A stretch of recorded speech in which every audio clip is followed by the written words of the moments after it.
সামনে দেখা যাচ্ছে একটি বহু পুরনো হর্স ফার্ম। এটির বয়স হয়তো 100 বছরেরও বেশি। সাইডে কিছু কাউবয় হাটও রয়েছে আর একটা বড় ওপেন গ্রাসল্যান্ড রয়েছে যেখানে সাধারণত ঘোড়াদের প্রশিক্ষণ দেওয়া হতো। এখন এটি পরিত্যক্তই পড়ে রয়েছে আর কাউবয় হাটগুলোকে দেখে মনে হচ্ছে যেন একদম হন্টেড হাউস। চলুন একটু কাছে গিয়ে দেখাই। নির্জন জায়গাটা, আর আমরা তিনজন যখন যাচ্ছিলাম একেবারে যেন গা ছমছম করছিল। কেমন লাগছে জায়গাটা? পিছন দিকটা দেখো, পুরো মনে হচ্ছে রাত্রিবেলা আসলে তুমি 2-3টা ভূত দেখতে পাবে। একদম haunted. This place is haunted. একদম মুভিতে যেরকম দেখায় না হন্টেড প্লেস রাত্রিবেলা, ভাবো মানে সন্ধে হওয়ার আগে চলো সকালেই বেরোই।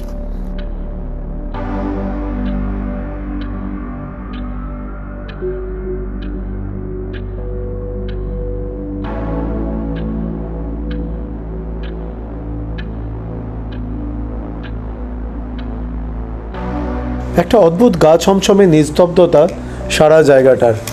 সোমালির খুব শখ ছিল যে ইউএসএতে এসে হন্টেড প্লেস ভিজিট করবে। এই জায়গাটাতে এসে মনে হচ্ছে ওর এই শখ পূরণ হয়েছে। সকালের আলোতে সারা জায়গাটা ঝলমল করলেও রাতের অন্ধকারে এখানে আসতে ভয়ই করবে।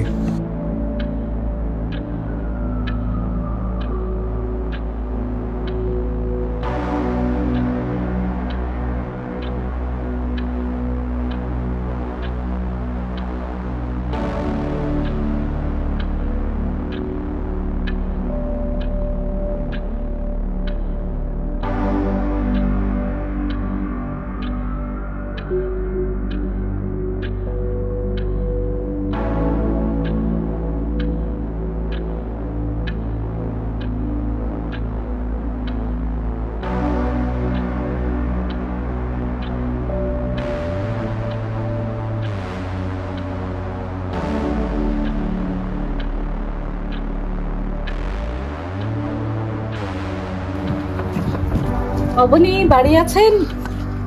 এই বাড়িতে প্রবেশ করার আগে এর হিস্ট্রিটা একটু চেক করে নিলাম। এই বাড়িটা হলো একটা শেল্টার হাউস। যখন প্রথম বিশ্বযুদ্ধ হয়েছিল তখন অনেকে এই বাড়িটাতে আশ্রয় নিয়েছিল। তাই জন্য এই যে দেখছেন কিচেন এত কিছু আছে সাজানো গোছানো, এরা তো থাকতেন তখন এরা খুব সুন্দর করে বাড়িটাকে সাজিয়ে গুছিয়েছিলেন। কত পুরনো বাড়ি, কি সুন্দর মেনটেন করা বাড়িটা দেখুন।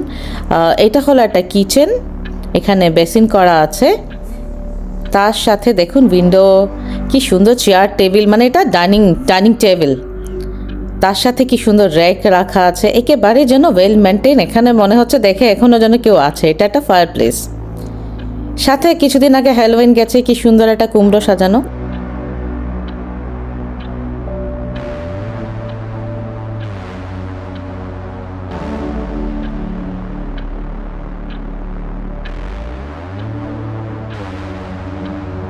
জানলা দিয়ে মুখ বাড়িয়ে দেখলাম কি দারুণ লাগছে, নীল আকাশ, সবুজ ঘাস, তার সাথে রোদের সেই সোনালি আভাটা এসে যখন পড়েছে একেবারে চারিদিক যেন গোল্ডেন হয়ে গেছে।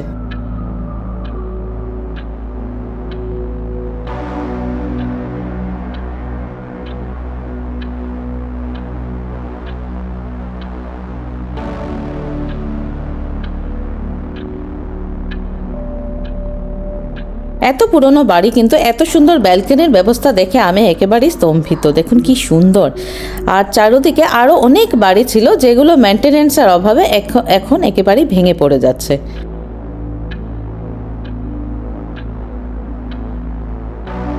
এটা পাশের কটেজটা। বাড়িটার অবস্থা খুব একটা ভালো না, চালের একাংশ ভেঙে পড়েছে, দরজাটাও দেখলাম স্টাক হয়ে গেছে, তো তাই আর খোলার চেষ্টা করলাম না। জানি না কবে এটা লাস্ট খোলা হয়েছিল। এই স্থানটি এক্সপ্লোর করা প্রায় শেষ, এবার এখান থেকে বেরোতে হবে। বেরোবার আগে কিছু স্মৃতি ধরে রাখলাম ক্যামেরাবন্দি করে।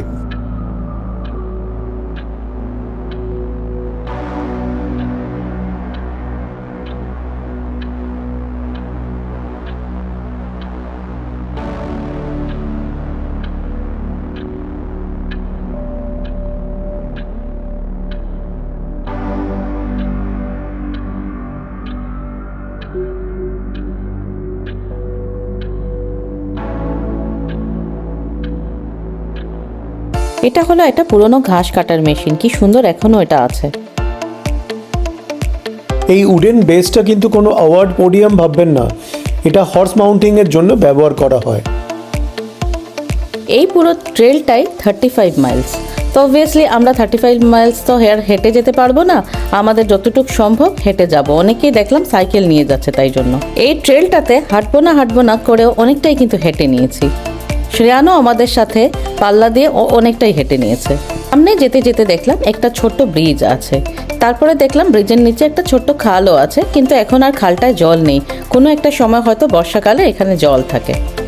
গভীর জঙ্গল, কি বলবো, তা দেখে আমার এত ভয় লাগছে। আর বারবার ওই আসার আগে মাউন্টেন লায়ন্সের অ্যালার্টটা দেখে এসেছি, ওইটা আমার মনের মধ্যে ঢুকে গেছে। আর এইটাতে আমার মনে হচ্ছে যে কোনো সময় হয়তো মাউন্টেন লায়ন্স চলেই আসবে। তো দীপনকে বারবার বলছি অনেক হয়েছে, চলো এবারে বাড়ি ফিরে যাই। এই গাছটা দেখুন, সেই ছোটবেলা ভূতের গল্পে পড়ে আসা ভূতের গাছ, এরকম গা চমচমে ব্যাপার। দেখুন পুরো গাছটা কিন্তু ওই রকমই মনে হচ্ছে। আর সবচেয়ে আশ্চর্য লেগেছে এর পাতাগুলো কিন্তু একেবারে তুলোর মতন। এখান থেকে দেখতে পারলাম যে আরও অনেক ট্রেল চলে গেছে এদিক ওইদিক, অনেকগুলো ট্রেলের রাস্তাও দেখলাম, কিন্তু জায়গাটা এত নির্জন যে যেতে সত্যি ভয় লাগছিল। আর কোনো এরকম কাউকে দেখিও নি, কোনো ফ্যামিলিকেও দেখিনি যেরকম ওরা যাচ্ছে। এক দুইজনকেই দেখেছি শুধু সাইকেল নিয়ে যাচ্ছে, কিন্তু ওরা তো অনেকটা দূর চলে গেছে, আমাদের সামনে আর কেউ নেই। তো সেটা দেখে আমরা ডিসাইড করলাম না, এখন আর যাবো না, এবারে ফিরে যেতে হবে।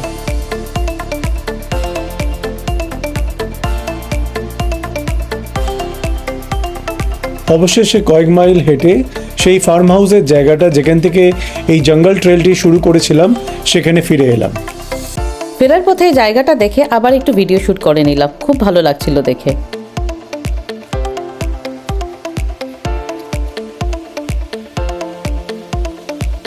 দেখুন এখন তো ফল চলছে, তাই জন্য পাতাগুলো কি সুন্দর রং ধরে আছে, খুব ভালো লেগেছে দেখে। তো তাই জন্য আমি আর শ্রেয়ান তো দাঁড়িয়েই পড়েছি একটু ফটোশ্যুট করে নিই। আর আমার ড্রেসের সঙ্গেও পাতার কালারটা যেন একেবারেই ম্যাচ করে গেছে।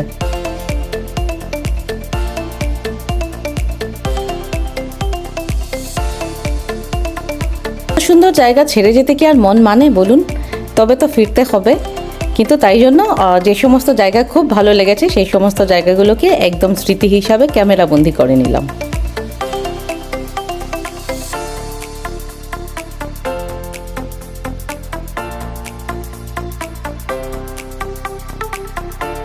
সোমালির ক্রিয়েটিভিটি দেখুন, ঠিক যেন মনে হচ্ছে একটা ডান্সিং গার্ল। আর এটা ওর তৈরি বুকে, শ্রেয়ানও মনে হয় কিছু একটা বানিয়েছে।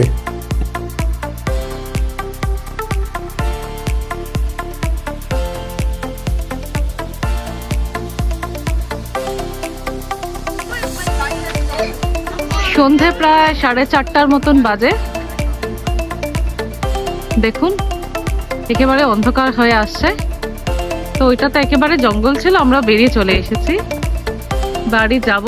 যেহেতু আজকে সানডে, তো অবভিয়াসলি ইন্ডিয়াতে তো মর্নিং মানডে হয়ে গেছে, দীপনের অফিস আছে, তো তাই জন্য আর আজকে আর থাকা হলো না। নেক্সট আবার আসবো। এই মানে জায়গাটা অনেকটাই বড়, আর ট্রেল নেওয়াটা অনেকটাই, তো আমরা এতটা ট্রেল তো আর নেইনি, তো তাই জন্য জায়গাটা আবার ভিজিট করতে আসবো। নটে গাছটি মুড়লো, গল্প আজ আমার এখানেই ফুরলো। কেমন লাগলো বলবেন জায়গাটা? আমার তো দারুণ লেগেছে, তবে মানে আর একটু টাইম নিয়ে আসাটা অনেকটাই দরকার। তো আজকে যেহেতু টাইমটাও শর্টেজ ছিল, আর তুমি লাস্ট বাই বাই বলে দাও, আর বলো যে এই জায়গাটায় আরেকদিন আমাকে নিয়ে আসবে। ইটস ওয়ার্থ কামিং, খুব ভালো জায়গা, একদম ন্যাচারাল। আপনি ততক্ষণ ইচ্ছা করে কাটান, কেউ কোনো ডিস্টার্ব করবে না।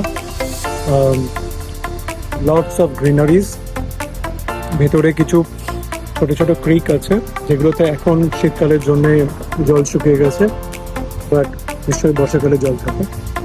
আর একটা দিকে শোর লাইন, সমুদ্র গর্জন পাচ্ছে, তবে আজকে টাইম একদমই শর্ট, আমরা যেতে পারিনি। অনেকেই এখানে এসেছে, দেখেছি তারা ফটোশ্যুট করেছে, ওপর থেকে সমুদ্রটা দেখা যাচ্ছে অনেকটা দূর অবধি। তো যাই হোক, নেক্সট টাইম যখন আসবো নিশ্চয়ই একটু টাইম হাতে নিয়ে আসবো এবং কভার করবো পুরোটা। আমার খুব ইচ্ছে আছে এখানে আরেকদিন এসে, ঠিক আছে, চলুন টাটা, বাই বাই।